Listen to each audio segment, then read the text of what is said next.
The Street Files. A complete mystery short story every Wednesday. File 1. A Death at Jago Manor.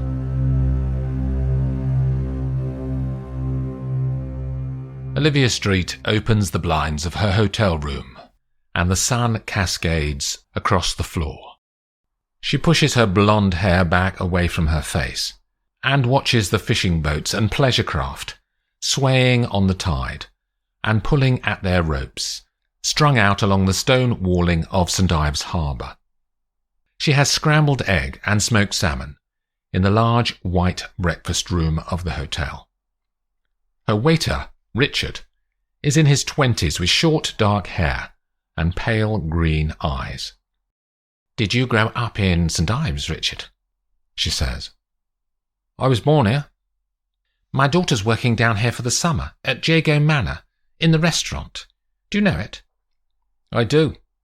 It's along at Carbis Bay." He looks serious for a moment. "Is it not very good?"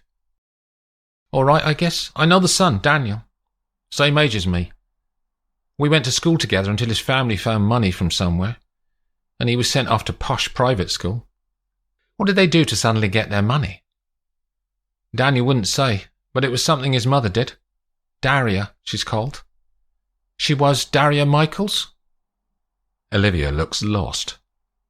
"The actress." His eyebrows pull together. "Sorry, I haven't heard of her." "She was famous around here. She had a reality series on TV before I was born. That's how she met Stephen Jago, local millionaire. She was nearly bankrupt before he came along. I'm going up to the manor after breakfast, so I might see them. Maybe I'll recognise her." Olivia smiles and Richard dissolves away to the kitchen. She tries to call Poppy, but the girl's phone goes to voicemail. So Olivia walks in the August sunshine and turns uphill to climb to Carbis Bay. It's only 20 minutes from the hotel before she turns off the road and walks through a large set of wooden gates that announce the start of the Jago Manor estate. The driveway curves away behind the tree line, and there's no pavement, so Olivia walks up the middle of the road. It's quiet here. She can hear birdsong in the branches around her. The peace is broken by the distant sound of an engine. It's hard to tell where it's coming from, but suddenly the car comes out of nowhere and is 20 feet ahead of her. Olivia pushes her body into the bushes at the side, and she can feel the air billow around her as a red MX-5 sports car passes at speed.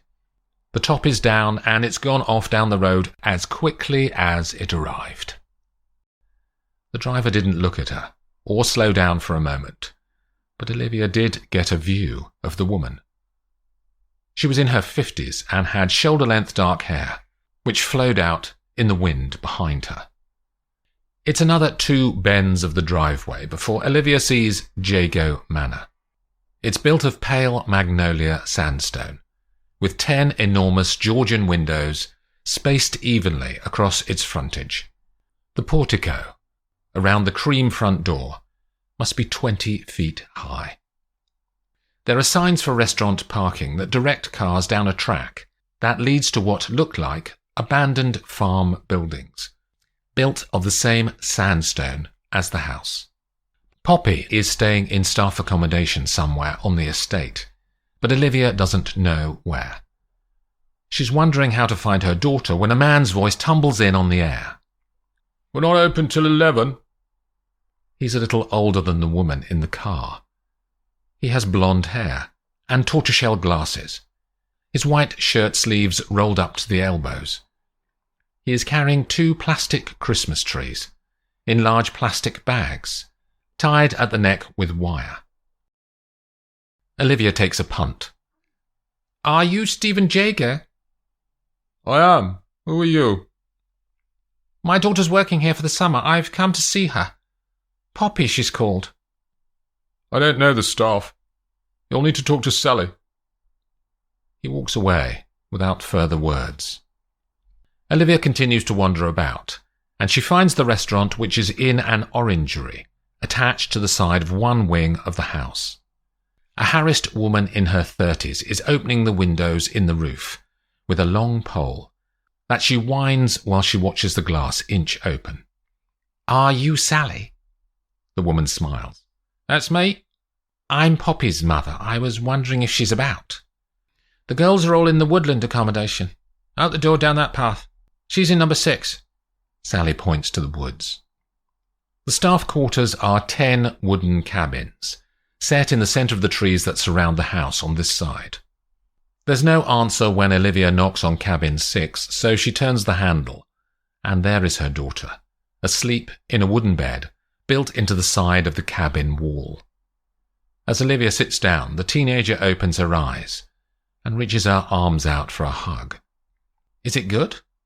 says Olivia. Her daughter's dark blonde hair is ruffled after sleep, but her brown eyes are lively. "The other girls are great. The family's a bit odd, though. I was almost run over by a red sports car.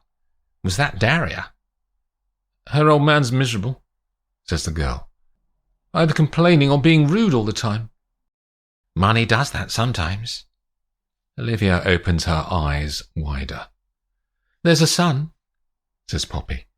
"The other girls working here fancy him. He slept with Claire on Friday in cabin 4. She regrets it already, though." "Does the son work here?" "No, he does nothing for a living," says Poppy. "He just swans about, chatting up the staff." "You're all right, though." "I know what that means, Mum, and no, I'm not going to sleep with him. Anyway, look, I need to get up and have a shower. I'm on shift at 10:30. While her daughter gets ready, Olivia walks out through the woods. On the far side of the trees, away from the house, there are fields stretching up to the top of a small hill, then disappearing out of view as the land rolls away south. She can see birds over the land, dipping and rising in the daylight. Olivia chooses a different route back and skirts the greenery on her left-hand side. As she gets halfway back to the house, she can hear a voice coming from the dense woodland, and she stops. It's a young man's voice, and she can only hear one side of the conversation because he's on the phone. "He said he'd get the cash by tonight." There's a pause as the man listens. "There's no guarantees. We'll have to trust him." I know what he did to you, but this is the only way to sort it out. I need to go." The conversation ends, and Olivia can see the vague movement of branches as he walks away across the woodland floor. She moves to the edge of the trees and can see the man is wearing a green t-shirt and trousers with the words "Dale's Gardening Services" written across the back. Olivia has coffee and croissant in the restaurant, served to her by Poppy. The manager, Sally, gives concerned looks whenever Poppy spends more than the briefest time at her mother's table. So she leaves her daughter to work and walks back to St. Ives via the beach, then up along the cliffs. Olivia spends the day going to the Tate St. Ives Art Gallery, having lunch in a cafe on the harbour front and reading on the beach. Tomorrow is Poppy's day off, and they plan to hire a car and drive along the coast. It's night time when the sound of Olivia's phone crashes through her sleeping brain. She opens her eyes and can see only the outline of the blinds at her hotel room windows. The phone keeps ringing, and she fumbles for a light switch, then slides her finger across the screen to answer the call. "Mum." "Poppy, are you all right?" "You need to come here. Something's happened." "What?" "Daniel, the boy, you know, he's dead." Olivia manages to find a cab company online, and a Peugeot taxi appears at the hotel entrance 15 minutes later, after she has pulled on leggings and a shirt. The taxi driver is a small man in his 40s with no hair. When the car pulls away from the curb, and she tells him the destination, he looks at her in the rearview mirror. "I had that Daria Michaels in my cab a couple of years ago. Snooty she was. What do you know about the son, Daniel? Says Olivia. Hates his father. How do you know? They had an actual fight in St Ives a couple of years ago. The landlord of the Duck and Sparrow called the family to get the old man taken home because he was being rowdy. Had a few too many, says the man. One of his women had dumped him. He's been with most of the eligible ladies in the town over the years. Anyway, the boy turns up, and his old man ends up hitting him. The boy fought back, though. I was there in the pub, saw it all. She gives the driver a £10 note when they arrive. The Peugeot turns on the gravel, and its red lights bob away down the driveway.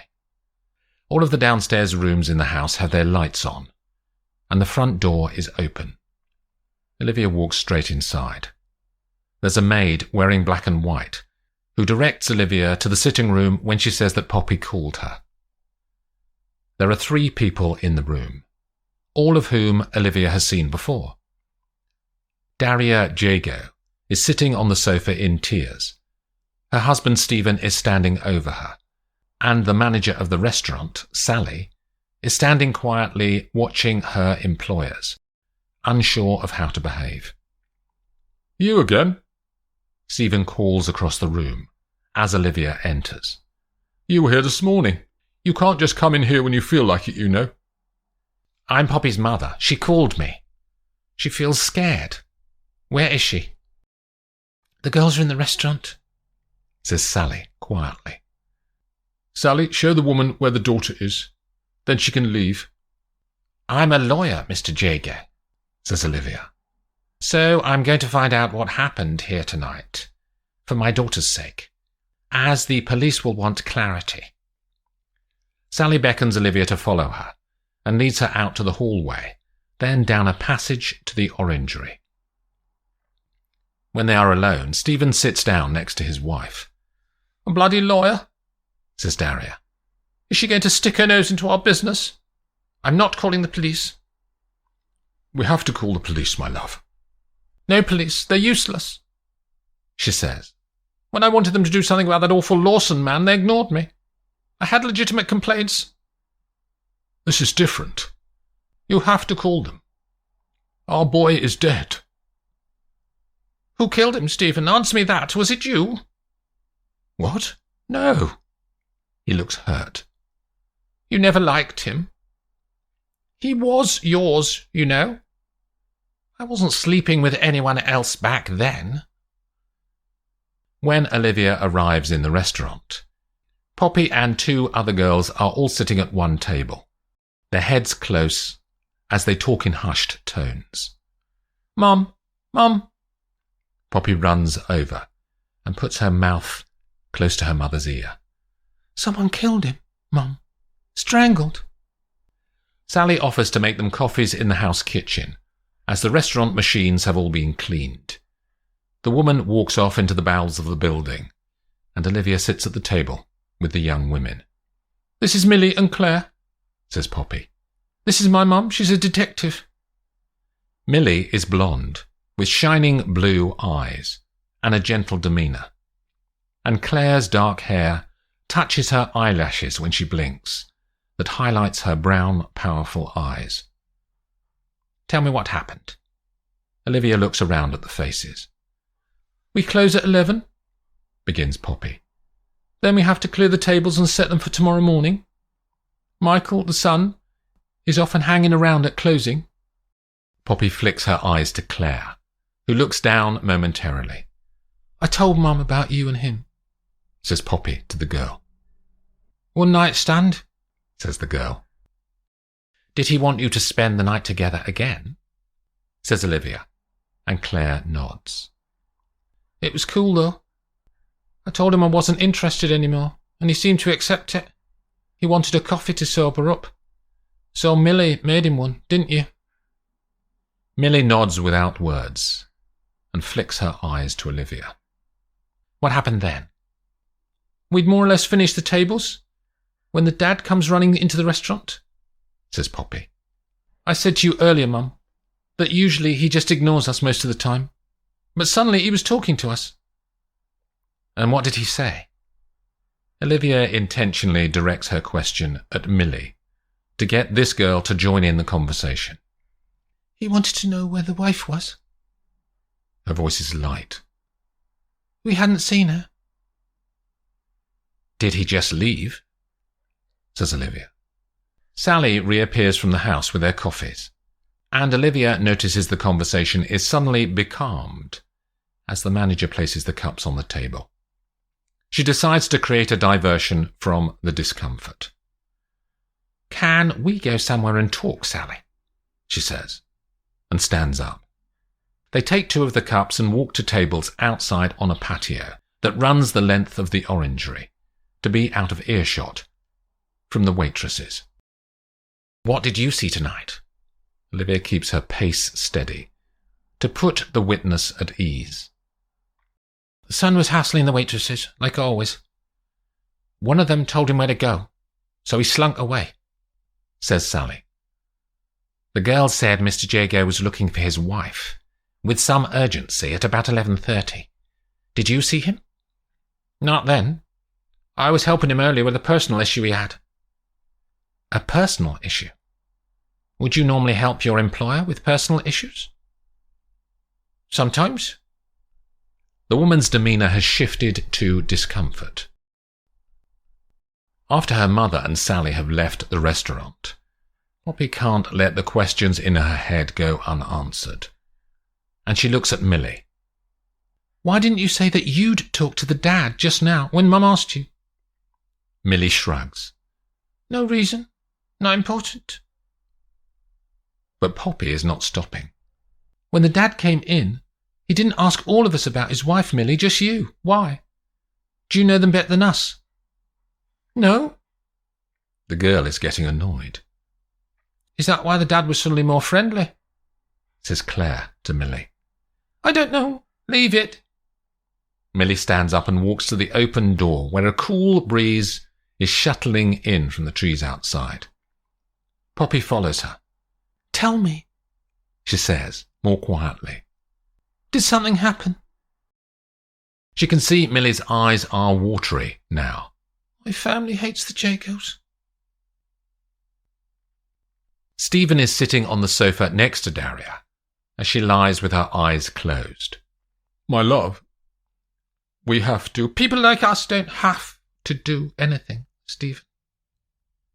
She snaps back, but she doesn't open her eyes. He is silent. After a moment, she does look at him, and her green eyes adjust to the light after the darkness. I know an inspector in the police. I can call him. He'll be discreet. He's local, in Cambourne. Have you moved the body? She says, matter-of-factly. No, of course not. We could just make him disappear. Get that young gardener chap to dispose of it somewhere. Dale? He says, and she nods. Why him? He's young and strong. He can dig. It's just practical. No, not him. She narrows her eyes. What's wrong with him? He'd be discreet, I know he would. How do you know that? She breathes out and pauses. I'll tell you. I fucked him last year, while you were away. A momentary smile captures her face. You should be proud that young men want to bed your wife in her 50s. He doesn't react because he stopped doing that after a decade as her husband. Shall I call him? She says. He only lives 10 minutes away. Olivia looks at Sally. She can tell the woman is hiding something. How long have you known them, the Jagos? A while. You like them? He's all right. She's difficult. Difficult with you? Says Olivia. You're pretty. Mr. Jago is one for the ladies, I heard. She's got a paper-thin personality, says Sally. She thinks she's still on the telly every night, like the 90s. What about the son? He was like his dad. Tried to control everything. Only he didn't have the personality to carry it off. Who found the body? I did. says the woman. Tell me how that happened. I had to go and get more table linen for the morning, and all of that is kept in a side room along the corridor to the kitchens. Mrs. Sloane does all the linen and leaves it there for me to collect. Does she come in every day? Says Olivia. Sally nods. From the town? She must be nearly 70. She's been working here since they were married. What happened then? I went into the linen room, and the boy was there. He still is there, I imagine. You heard them say they don't want to call the police. He was lying on the floor, a wire around his neck. His eyes were still open. I went to find the Jagos. And? Says Olivia. They weren't in the lounge or the dining room, so I started walking back to the restaurant to ask the girls if they'd seen him. Mr. Jago came hurrying along the corridor. I told him about his son. He didn't react, really. Did he say anything? Nothing, says Sally. Just walked off towards the kitchen corridor. He didn't ask you where the body was? No. Sorry to ask this, says Olivia. Did you notice what kind of wire it was? It had red plastic on it, like the stuff they used to tie up the Christmas decorations in the house. After talking to Sally, Olivia makes a trip to the crime scene. She is careful not to touch anything in the linen room. But the boy's body is still there, as Sally had described.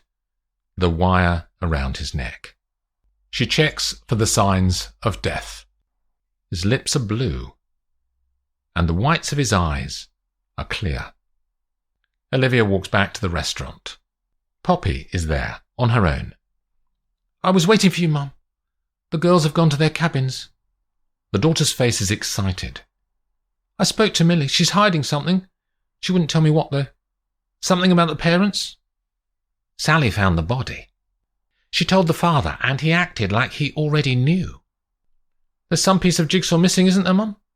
Says Poppy. Yes. Go and talk to Millie again. I'm going to see if the parents will even have a discussion. The two women split up and Olivia heads back to the lounge. Mr. Jago, Mrs. Jago, she says as she stands in the doorway of the room. Could we talk? I'm not sure you need to be here, Mrs. Streete. Olivia Streete, Mr. Jago. As I said earlier, my daughter has been at the scene of a crime, and it's in her best interests if I can understand what has gone on, so I can advise the police accordingly on her behalf. We're not calling the police, says Daria. That's not your choice, Mrs. Jago. Can I ask why? Your son is dead, killed in the family home. Don't you want to know what happened? We don't want any publicity. It's not about your public profile, Mrs. Jago. It's about bringing a killer to justice. Have either of you seen the body? I have. Daria doesn't need to, says Stephen. He wasn't strangled. Daria makes a disgusted noise with her throat, and Stephen's voice builds in anger. We don't need to go into the details. The police will have to, says Olivia. I know how he died, but not who did it. The couple look at her now. So she continues. He was poisoned. Then wire was placed on the body to make it look like a strangulation. Daria lies back on the sofa and closes her eyes. Poppy knocks on the door to Millie's cabin. When she goes in, the girl is in bed, scrolling her phone. Something you said earlier, says Poppy. About your family hating the Jagos. Millie looks at her. Why did they hate them? The girl still holds her phone before her, as though she is tempted to ignore the question and just keep scrolling. What did they do? Says Poppy. Millie closes her eyes briefly. My family owns the next farm to the estate. So you do know the Jagos. Only from the news. We're poor. They don't want to know us. Did you get the job here because you live next door? Millie takes a deep breath. My brother wanted to hurt them, to stop them buying our farm. They want to build holiday cottages all over our land. And did your brother hurt them? Poppy watches the girl's face. Millie is tearful now. Did he kill Daniel? He just wanted to make him ill. What did he do, Millie? He's the gardener here. He poisoned him. The blue lights from the 2 police cars on the gravel in front of Jago Manor are reflected in the windows. After Olivia speaks to the inspector, 1 car is sent to the farm down the road to arrest Dale, given the evidence that Poppy collected from his sister Millie. Olivia watches the young man as he is led in through the front door in handcuffs by a large police officer. They take him to the scene of the crime and ask him to describe what he did that ended the life of Daniel Jago. But there's something wrong with the way he is acting. Olivia can see that he doesn't seem nervous or anxious, but he's behaving more like he's trying to remember something that he's learnt off by heart. Dale is led back into the sitting room and placed on one of the antique chairs. As the inspector is checking that his officers have got statements from everyone, Olivia gets the chance to talk to the boy. Have you been planning this a long time, Dale? He grunts. I heard you on the phone yesterday morning when I visited to see my daughter. You were arguing with someone. What was it about? Don't know. Nothing to do with this. You said on the phone that you knew what he did. Were you referring to Daniel Jago? No. He looks over at the police as they do their final checks, in preparation for taking him away. Were you talking to your sister on the phone? Says Olivia. No. Daniel used to go to the gym, the girls said. He must have been strong. Did he put up a fight when you strangled him? Yeah. Where did you do it? In the linen room? Yeah. Came up behind him, did you, and just leapt out? Yeah. The police inspector walks over to take Dale to the police station. Inspector, could we talk briefly? Yes, of course, madam, as long as it's quick. We need to get him down the station. They walk to one side of the room. He's not your killer, but I do know what happened. The headlights from his van pick out the gateway of Jago Manor as Dale turns up the driveway and yawns. When he got the call on his phone, he was asleep on the sofa, with the television still playing out its programs. He parks down the side of the house and pulls on the handbrake. He walks to the tradesman's door near the kitchens, and the gravel crunches under his boots. He knocks on the back door as usual, but the kitchens are black now, so he tries the handle. The door swings open. Hello? His voice echoes off the walls. He waits, but no one answers. In the corridor, a light is on in one of the side rooms, and he stops when he reaches it. I need your help, Dale. What is it, Millie? She steps to one side and shows him the body of Daniel Jago. I put weed killer in his coffee, and he stopped breathing. The Street Files, a complete mystery short story every Wednesday.